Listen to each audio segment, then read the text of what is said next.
কক্সবাজার শহরের কস্তুরা ঘাট সংলগ্ন বাঁকখালী নদীর তীরে সেপ্টেম্বরের প্রথম ৫ দিনে যৌথ অভিযানে ৪ শতাধিক অবৈধ স্থাপনা উচ্ছেদ করে প্রশাসন ও বিআইডব্লিউটিএ। উদ্ধার হয় নদীর প্রায় ৬৩ একর জমি। কিন্তু মাস না পেরোতেই উদ্ধার জমিতে আবারও গড়ে উঠছে নতুন স্থাপনা। সমস্যা গড়ে ইনকাম করেন না কেউ নাই, এই সমস্যা দিয়ে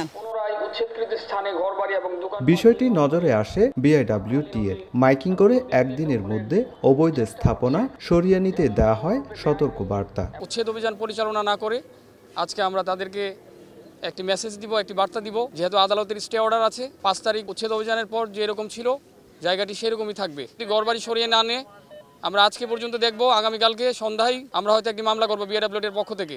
যাদেরকে আমরা এখানে অন দ্য স্পটে পাচ্ছি শুধু তাদের নামে এই মামলাটি হবে। তবে জমির মালিক দাবি করে বিষয়টি আইনগতভাবে মোকাবেলার কথা জানিয়েছে অনেকেই। হাইকোর্টে মামলা চলতেছে, যদি আমরা জায়গাগুলো পাই তাহলে থাকবো, আর না পাইলে আমরা চলে যাবো। ব্যক্তি মালিকানাধীন জায়গা যদি আমি ঘর করি তাহলে সেখানে তো হওয়ার কথা না, মামলা হওয়ার কথা না। যাই হোক, আমরা আইনের কাছে গেছি, আইনের আশ্রয় নিয়েছি। গত ২৪ আগস্ট বাঁকখালী নদীর সীমানায় থাকা দখলদারদের ৪ মাসের মধ্যে উচ্ছেদ করতে সরকারকে নির্দেশ দেন হাইকোর্ট। সুজাউদ্দিন রুবেল, সময় সংবাদ, কক্সবাজার।